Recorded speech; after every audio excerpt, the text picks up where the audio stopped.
Yes! The sunsetting of legendary weapons and armor has everybody in their feelings, most specifically those who don't want to let go of their pinnacle weapons. Mountaintop, Not Forgotten, Revoker. Yeah, it was a grind to get every one of these weapons, but one of, if not the most accessible of the pinnacle weapons had to be the Recluse. And oddly enough, Recluse was probably the most powerful pinnacle weapon Destiny 2 has ever seen. All of the other pinnacle weapons were locked behind an insanely grindy quest, but after getting 2100 glory in the survival playlist, formerly known as competitive, and winning a few matches in the Crucible, you'll be rewarded with the Recluse. I always thought that this was odd because Recluse was one of the few weapons in the game that was not only good in PvP and PvE, it was downright overpowered no matter where you used it, so it makes perfect sense why the Recluse was a part of everybody's loadout. Eventually, Recluse received a nerf to his Master of Arms perk, and sometime later, most if not all of the reload speed based perks, including Feeding Frenzy, which is one of the trait perks for the Recluse, also received a nerf.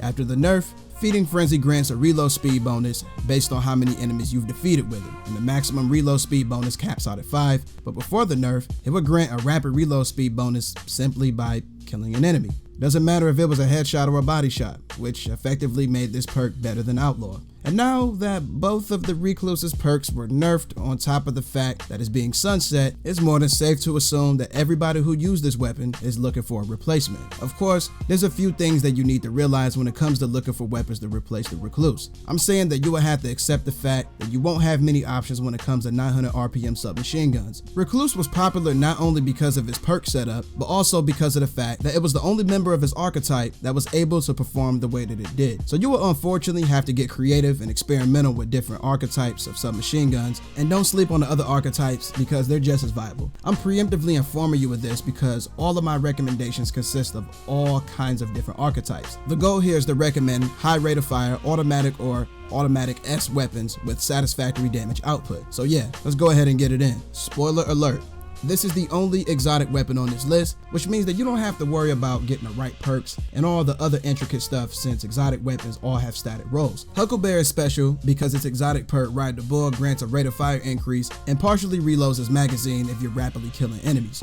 Ride the Bull can only reach 2 stacks, but the second stack increases its rounds per minute to 900. And if you complete heroic adventures, you have a chance to drop in its catalyst, which completely refills its magazine after every kill. Feeding Frenzy was amazing on the Recluse because it granted a rapid reload speed for every kill, but with the Huckleberry catalyst, you won't ever have to reload at all. A while back, when the lethality perks, such as Kill Clip and Rampage were nerfed, Huckleberry was completely unaffected. So while Rampage times 3 on legendary weapons only grants a 33% damage bonus, Rampage times 3 for the Huckleberry grants a damage bonus of 66%, which is insane, and it's hard to believe that this weapon doesn't see a lot of play in PvE. Before any of y'all in the comment section goes out of your way to state the obvious and say that this isn't a submachine gun, I'm pretty sure I'm aware of that because I'm the one that put this video together. The reason why I'm recommending Last Hope is because it has a very fast rate of fire and high damage output, and it makes short work of ad waves. I don't really use sidearms like that in PvP, but Last Hope puts in more than enough work in the Crucible too. Unlike a lot of weapons on this list, you will learn that Last Hope has an amazing perk pool for both PvP and PvE. In the first trait slot for PvP, I would go for Quick Draw or Rangefinder, and in the second trait slot, I recommend Tap the Trigger, Zen Moment, and Multi-Kill Clips to some extent. Multi-Kill Clip is a half and half recommendation for PvP for the simple fact that you won't see a noticeable damage increase until after the second stack. And this reason alone is why I never cared for multiplicative damage perks like Multi-Kill Clip and Rampage for PvP. These two perks work much better in PvE since you're constantly dealing with ad waves, and killing so many enemies one after one enables you to easily maintain the uptime for these perks. For PvE in the first trait slot, I would recommend Feeding Frenzy or Grave Robber. And for the second trait slot, I suggest Multi-Kill Clip and Rampage as stated previously. Before the reload speed nerf, Grave Robber wasn't all that viable, but due to the fact that perks like Feeding Frenzy and Outlaw have been nerfed, I would say that Grave Robber is a lot more viable in certain situations now. Since Grave Robber refills your weapon's magazine after a melee kill, you're saving yourself a ton of time manually reloading. And you want to know what makes this perk even better?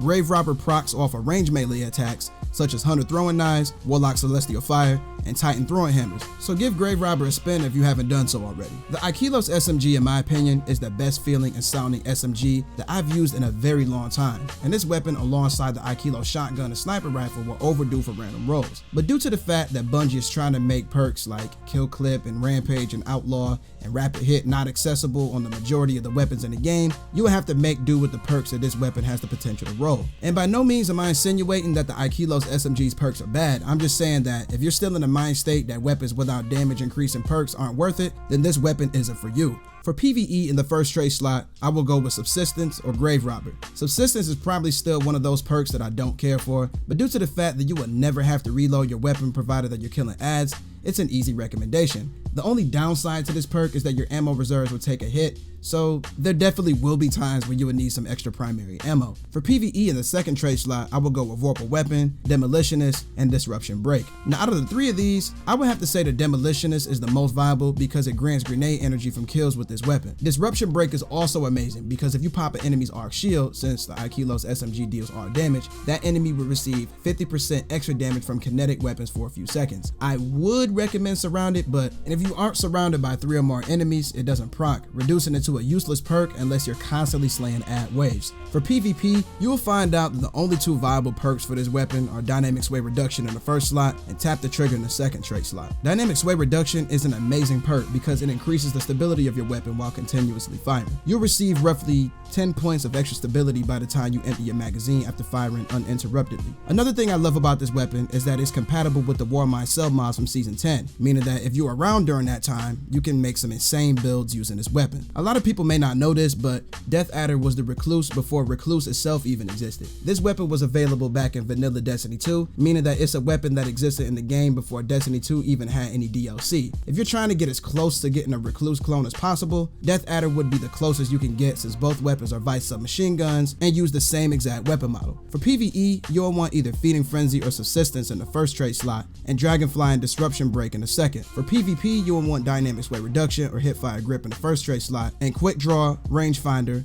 Eye of the Storm, and Moving Target in the second trade slot. Moving Target is a slept on perk because a lot of people don't realize that you also receive increased strafe speed while aiming down sights, and combined with Deathadder's lightweight frame intrinsic perk, the mobility benefits are nothing short of amazing. Unfortunately, Deathadder can only be obtained from the Prophecy Dungeon, and it's been stated that this dungeon will be disappearing from the game after Season 11 has concluded. It's likely that the Prophecy Dungeon will return in the future, but do yourself a favor and get your hands on Deathadder while you still can. No differently than the Aikilos SMG, the 7th Seraph VY7 is also compatible with Warmind Cell mods, and to be honest with myself, that's honestly one of the few selling points of this weapon aside from how amazingly it feels and handles. That's because the 7th Seraph VY7 is in a precision frame family of submachine guns, and weapons with this intrinsic perk have very manageable recoil patterns due to having a more vertical recoil behavior. This weapon's perks aren't the best, but I would say that the most viable combination for PvE that you can get will be either 4 times a Charm or Ambitious Assassin in the first trade slot,